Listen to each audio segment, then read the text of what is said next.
What is up, Highway 83 Suzuki YouTubers? We're back in the shop tonight. We're drinking a little Miller High Life, we're wrenching on GEO trackers, and we're going to be talking about timing a 1.6 liter engine tonight. We've got videos on 1.3 and 1.68 valve engines, but you guys have been lighting me up about how to work on the 16 valve. So we've got a 1996 GEO tracker here with a 16 valve that I just so happen to be turning a few wrenches on, so you know there's no time like the present. We're going to show you if you're changing a timing belt, how to line it up, or let's say you bought a vehicle from somebody that just totally effed up what was going on and bailed out on it and was like, dude, screw this thing, he punts it to the curb, and you buy it and now you got to start from scratch. Or the timing belt breaks and everything gets haywire. So it's real simple to dial back in, and we're going to show you how to line everything up. So why don't you bring that camera on over here. Let's get into this thing. You know what I'm talking about?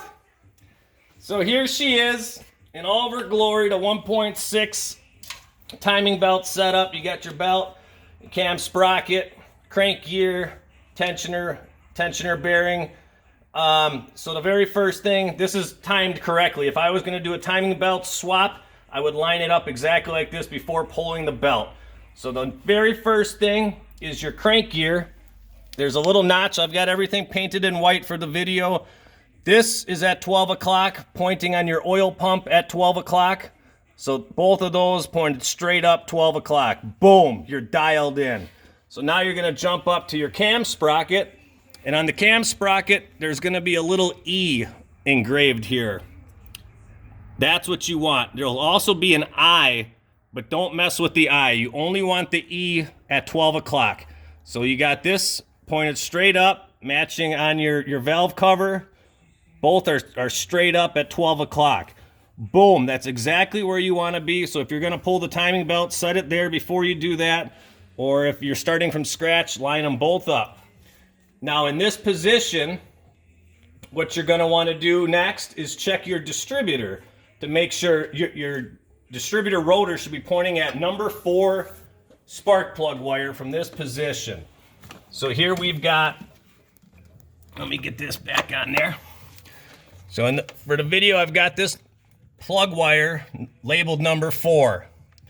So when I pull the distributor cap off, the rotor should be pointing directly at this spark plug wire. So now we're going to pull it off. Now this is the rotor. Now it was pointed exactly where that plug wire was. If you can see that in the video, they're both lined up. So if you're pointed there, you are dead nuts where you want to be. Life is great. This bad boy is going to fire up. If it's not, and you don't know what the hell's going on, you're going to have to pull your distributor, rotate it, and re-stab it. We've shown you how to do that in the distributor O-ring, leaky O-ring video. I show you how to re-stab it and line it up.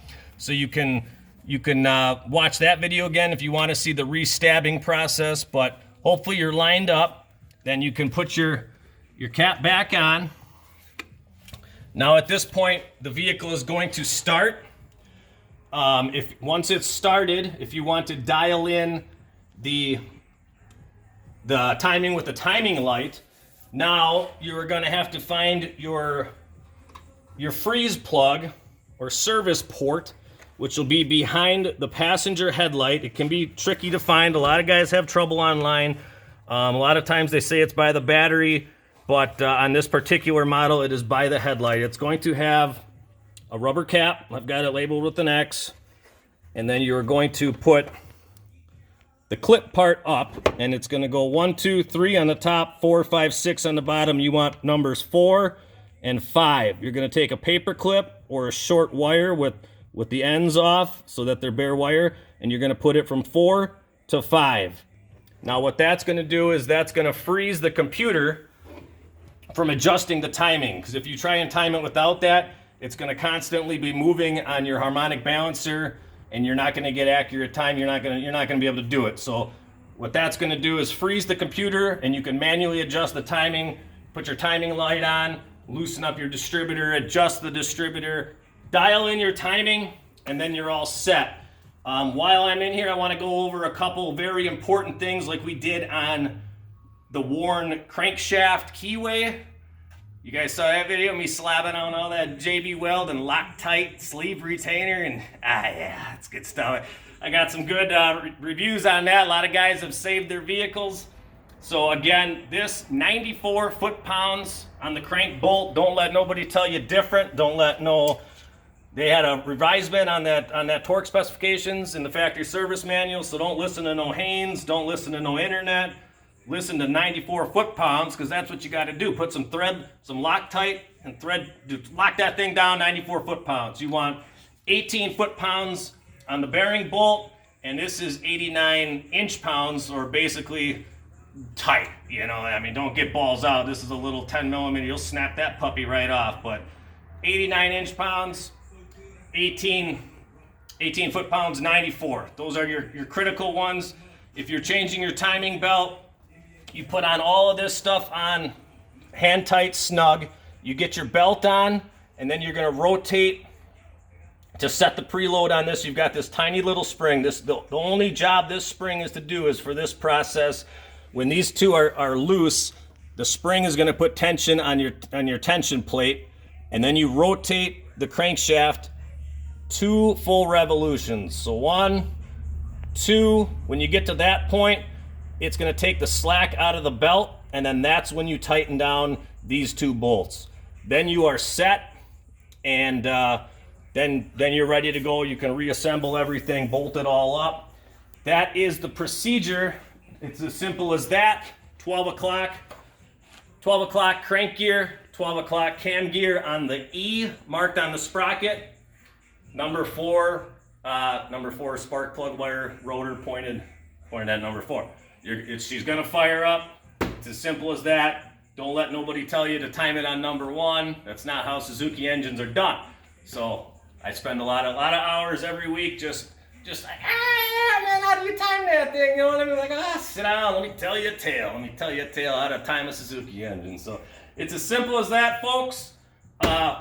Hope this helps. I know it will. A lot of guys find misinformation. This is gonna help you. Again, we've got the videos on the 8-valve engines, the distributor O-ring leak, the crankshaft repair for the wallowed keyway, very critical. Save these engines. Don't throw it out just because somebody didn't torque that puppy down and she chattered out. So make sure you watch our videos, because you're going to learn something. You're going to save money, and we love having you guys around. So hey, I got to go back to slinging parts, answering phone calls, emails, all that stuff. Thank you guys for watching. It's time for a Miller beer, Miller High Life, of course, the greatest beer on earth. See you guys next time.